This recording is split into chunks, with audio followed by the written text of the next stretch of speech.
Hey guys, tonight we slip back to the 1920s when flappers danced, jazz blared, and the government quietly poisoned booze to stop you from drinking it.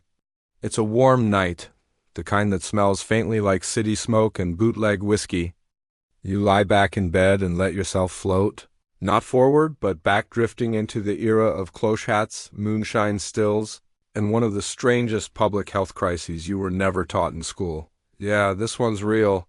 Tonight, we read talking about how the United States government made a conscious decision to poison the alcohol supply during Prohibition. Not just spoil it, not just ruin the taste, but literally make it toxic on purpose. You're not about to time travel into a political rant. You're here for the weird, the overlooked, and the darkly ironic bedtime history that no high school textbook dared to include. This is your nightly reminder that humans, even the ones in charge, are a chaotic species capable of genius, absurdity, and staggering moral gymnastics, often all in the same decade. Now, before you spiral, let's put some cozy framing on this. So take a breath. You're lying in a safe, warm bed. Your nightly beverage is definitely not methylated spirits. And no matter how bad your job was today, at least you weren't working for the Prohibition Bureau in 1926. Deciding how many lethal compounds to add to paint thinner alcohol in hopes it would make someone say, "No thanks." If this already sounds like a poorly written villain origin story, buckle up because it gets dumber, sadder, and somehow more bureaucratically bonkers from here. Now, let's slip fully into the streets of 1920s America, where the drinks were illegal, the parties were loud, you'll see, and the government's idea of a deterrent was, well, you're standing on a street corner in 1920, and the country feels like it just held its breath. The 18th Amendment has gone into effect.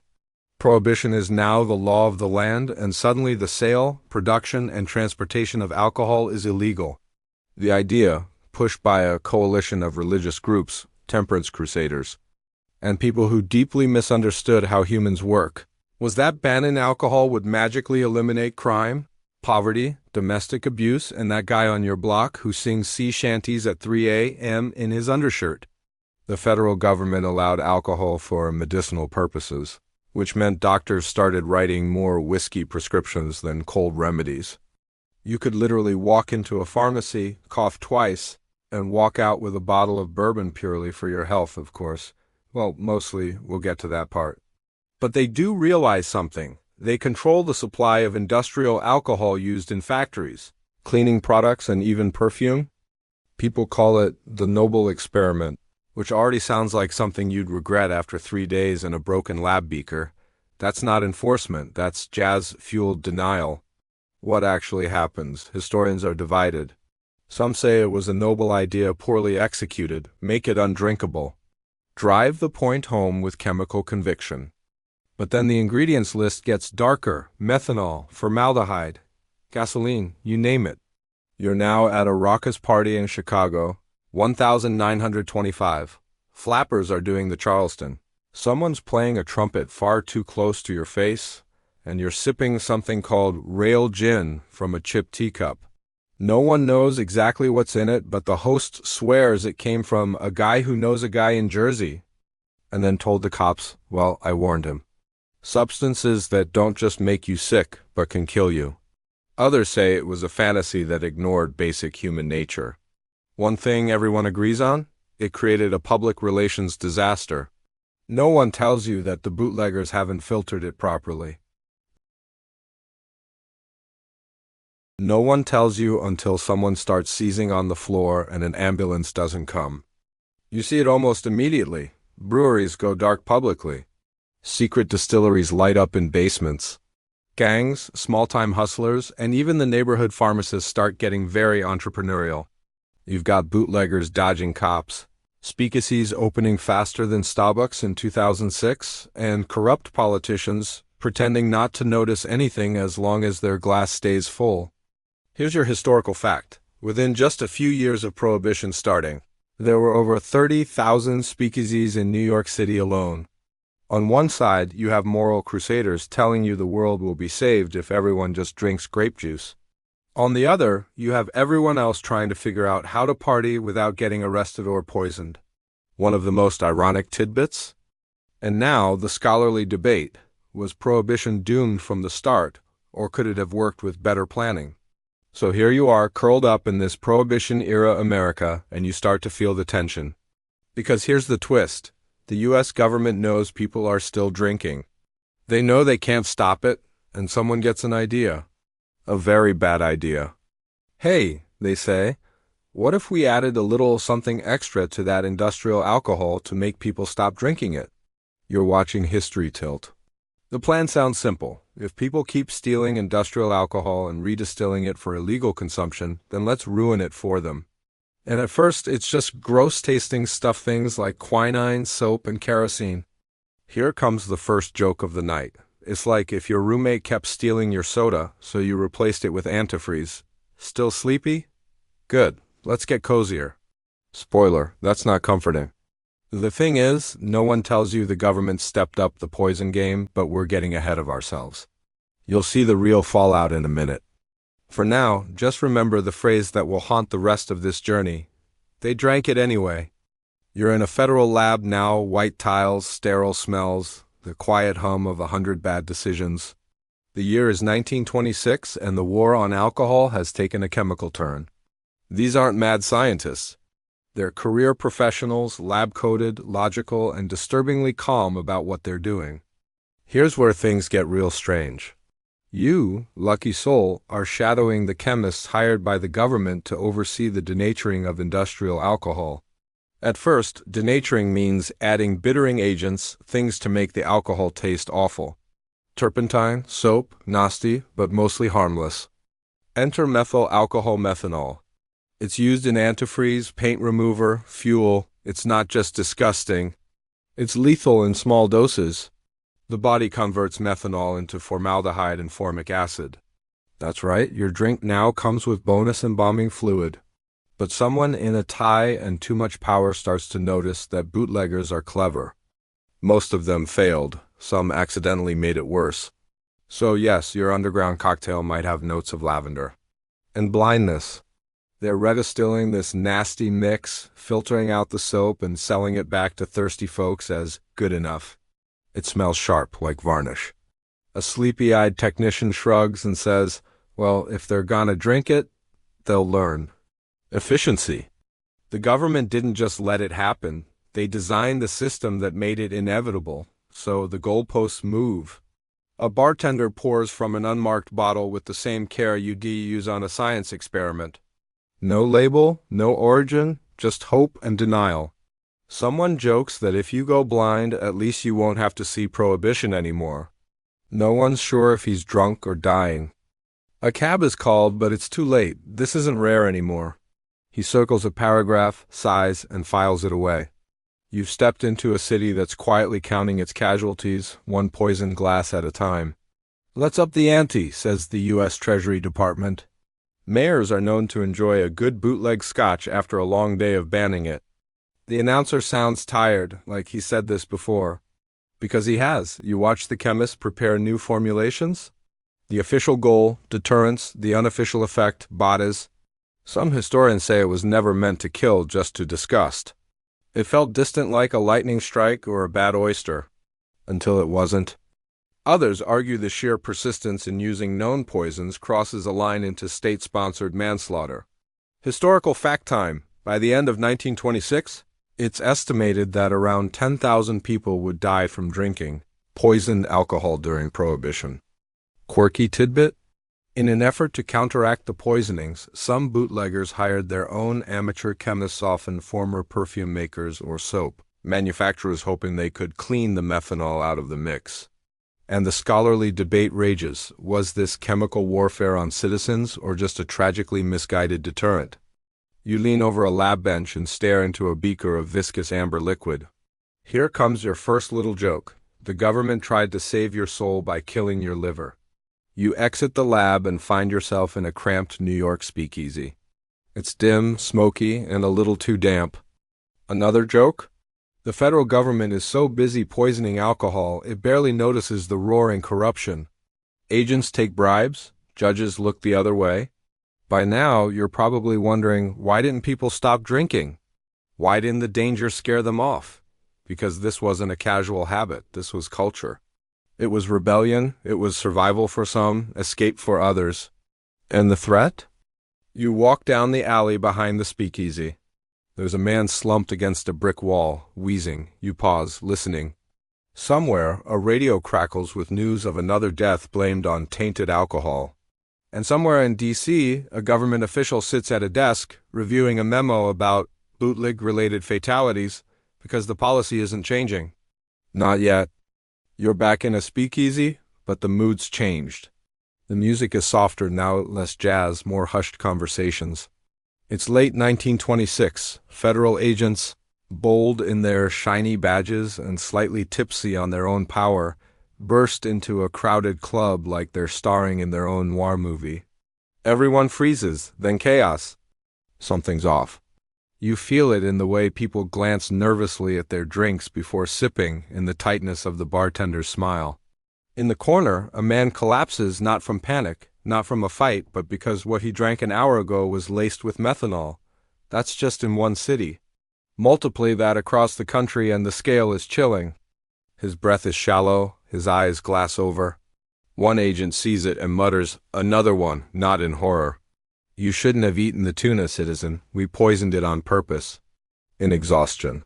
Unemployment's rising, the roaring 20s are roaring too hard to stop, and honestly, you just want to forget for a while. So you trust the guy with the mustache and the questionable gin? You roll the dice. Families left guessing if it was the bootlegger-s sloppy distilling or Uncle Sam-s chemical cocktail. Even the press can't keep up with the pace. Reporters describe the deaths as sudden and mysterious, but after a while no one pretends it's a mystery. The poison isn't just rumor anymore, it's real. And tonight, someone won't make it home. This particular evening you're in Chicago.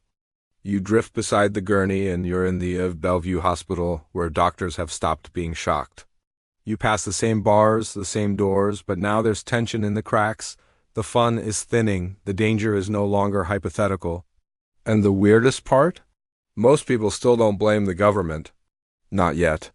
Somewhere, a typewriter clacks out a government memo recommending increased methanol content in industrial alcohols to further discourage consumption. They blame the bootleggers, or fate, or bad luck. You begin to understand how history isn't always a clean arc of progress. It is often a tangle of mistakes, pride, and people too stubborn to admit they messed up. No one says the word poison. It hangs in the air, too heavy to speak. The chief medical examiner of New York, Charles Norrisa, name you don't hear in history class, is furious. It's the only way to stay sane when people keep staggering in with blue lips and no chance. He knows what's happening. He speaks out. Loudly, publicly, repeatedly, but you stay. You see what most didn't. Historical fact. In New York City alone, over 400 people died in just 1 year from government-denatured alcohol. The hospital scene is worse. Public health experts warn that the government has gone too far.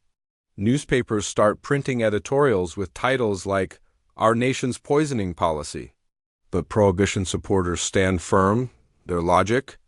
If you're drinking illegally, it's your fault. This isn't an accident, he says. This is a policy. Quirky tidbit.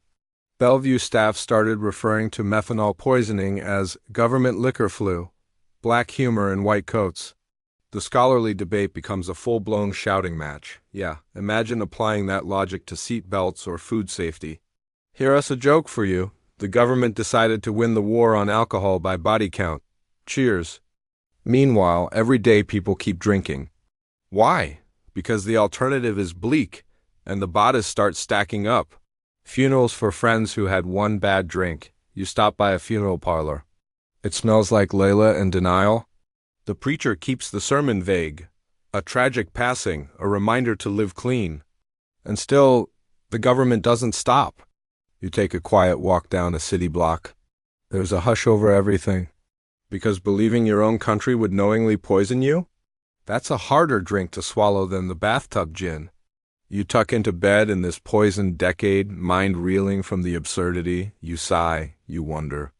And you haven't even reached the real pushback yet. You're thumbing through a stack of 1927 newspapers now. The pages yellowed and brittle, smelling faintly of dust and quiet outrage. Headlines catch your eye. Death toll rises in tainted booze crisis. Doctors warn of methyl madness. What's in your glass? The resistance doesn't come from mobs or protests with torches and signs. You're sitting in his office, cluttered with papers, the smell of formaldehyde mingling with pipe smoke. Norris is not your average government man. He doesn't like the poison policy. He doesn't even tolerate it. He publishes damning reports in medical journals. He gives scathing interviews. He literally puts the government on blast for causing preventable deaths. No, it comes in slower, subtler waves, letters to editors, whispers at dinner tables. They didn't just study the poisonings, they proved it was policy, not accident. Progressive papers accuse Prohibition agents of turning public health into a battlefield. Some scholars argue this growing press campaign is what began to unravel the entire Prohibition regime, not the speakeasies, not the gangs, but the public horror at the idea that their own government saw death as a moral deterrent. Editorial cartoons depict Uncle Sam pouring skull-labeled bottles into barrels marked public safety. You smirk, but it's getting grim. And somewhere else, a ghost with a blown-out liver mutters, "I knew I was thirsty, ma'am." They start using little silver coins to test for lead or bad alcohol, based on old wives' tailies in desperation. Home distillers add charcoal, hoping it'll absorb the toxins. People start saying things like, if they'll do this, what else would they do? Local officials, especially in immigrant-heavy neighborhoods where death rates spike, start asking for independent investigations. You don't hear roaring outrage yet, but you hear rustling. This is when the machine starts to stutter, the gears grind. The public, previously asleep at the wheel or too drunk to care, begins to realize that sometimes the biggest threat I send T a criminal and an Elliot S a bureaucrat with a signature. Pages turning. Eyes opening. Cheers. That's the sound of trust cracking. That's the sound of the social contract fraying around the edges like an old, ignored flag. Spoiler, it doesn't, but it feels like safety. And that illusion is all some people have. Every death? A data point in a morally bankrupt experiment. Everyone nods like it makes sense. You, in your cozy bed a century later, scream into a pillow. Murmured conversations between nurses, clergy, and the guy who's been making medicinal whiskey in his cellar for 3 years. And from one very loud, very stubborn medical examiner named Charles Norris. The public is waking up finally, and the anger is growing louder than the jazz. The strange part? Let's go visit him again.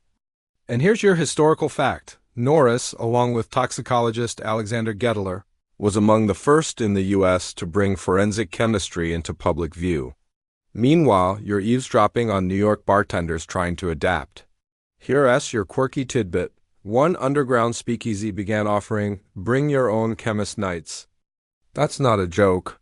People literally brought pharmacists to test their drinks before sipping.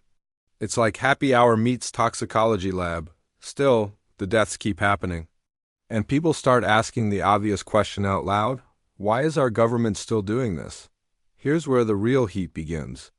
Journalists pick up the story. And now the scholarly debate intensifies. Back on the street, you hear it in the conversations. Here comes joke one. Congratulations.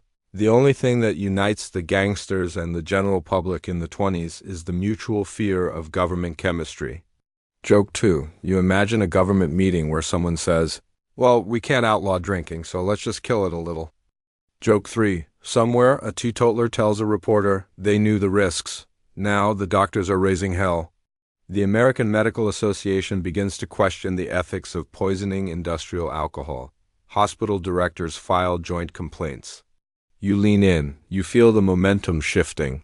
You know what comes next? Not repeal, not yet, but this? You're sleepy now, but not quite asleep. Because the system that created this disaster is still in motion. And they haven't pulled the plug just yet. You're sitting now in a stiff wooden chair inside a church basement in Indiana. No, not for a potluck. This is a meeting of the Women's Christian Temperance Union. Lace gloves, iron wills. The air smells like rosewater and judgment. If death is the price of sin, then let it be paid, says one elderly woman with the energy of a firecracker and the subtlety of a jackhammer. Her voice shakes, not from age, but from conviction. One congressman, when asked if the government should reconsider the program, reportedly replied, "Well, if you drink shoe polish, what do you expect?" Not a quote from a Bond villain. A real elected official. Imagine that in a campaign ad. In their eyes, the problem isn't the poisoning, it's the press for pointing it out. They repassing out pamphlets with titles like "Booze Kills the Soul" and "Goddess Will is Grape Juice." They call them slum drinkers. Foreigners with no self-control, addicts of moral rot. It's not just poisoned alcohol. It's poisoned rhetoric. You feel your chest tighten not from fear, but frustration. 100 years later, and this tactic still rings familiar. "I can dodge bullets," one says, "but I can't dodge formaldehyde."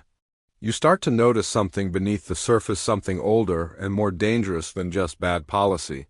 Fear of immigrants, fear of the poor, fear of anyone who doesn't toast with water. They were in immigrant communities, Italian, Irish, Polish, black neighborhoods where bootleg liquor was all people could afford. So when they dropped dead, the public outrage was muted, selective. More bootleggers are getting paranoid, switching up suppliers, offering guaranteed safe labels that mean nothing. They're not ready to end the poison policy yet. And still, the people keep drinking because they need to, because they want to. Because freedom, even the risky kind, is intoxicating in its own right. But tonight's topic isn't wine, it's the press scandal. Others respond with morgue reports. At one point, The Nation magazine publishes a furious editorial titled "Legal Murder." A bold move in 1927. "We painted the crosswalks with acid to deter crime. You're welcome." The mayor just shrugs. "Keeps the riffraff in line," he says. You want to scream. But you're just a ghost here. A sleepy observer floating through time, watching how policy becomes prejudice, and how morality can be weaponized by people who never expect to be its victims. The government is being accused of poisoning citizens and the dry crusaders. The latest batch of industrial alcohol has had its methanol content doubled. Not reduced, doubled, Treasury chemists quietly objected. But the order stood. You wonder how many bootleggers will bother trying to filter that. You already know the answer. Just dozens of small decisions made in meetings, signed on forms, filed away under public interest. It's a slow-motion train wreck with too many conductors and no brakes. Some even suggested that if people stopped dying, the poison policy wasn't working hard enough. They are not backing down. You hear the speeches. Here's your historical fact. While federal authorities quietly acknowledged that people were dying, Prohibition leaders in public often framed the deaths as a form of divine justice. Your quirky tidbit? You shuffle over to a stack of reports. You're now in a hospital waiting room, sitting beside a mother holding her son's hand, his skin pale, his breath shallow. He thought he was drinking smuggled scotch. Turns out it was paint thinner with sugar. He's 15.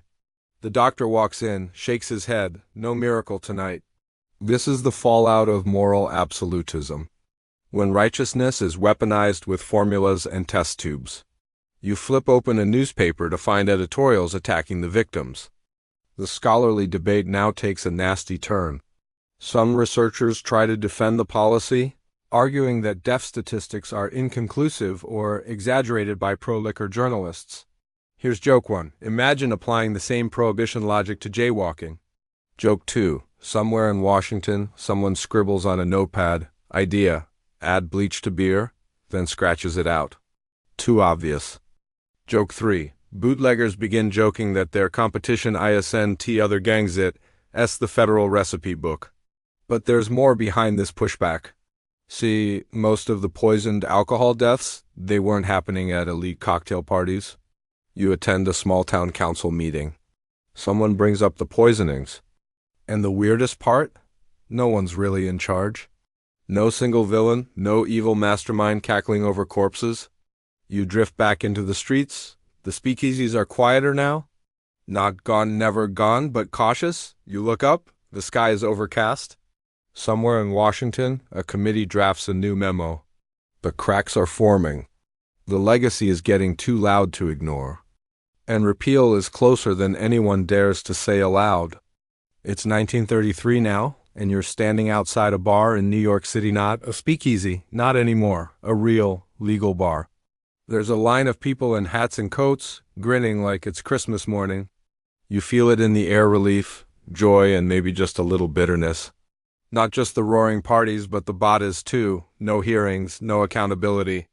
It just ended, quietly, like it had never happened.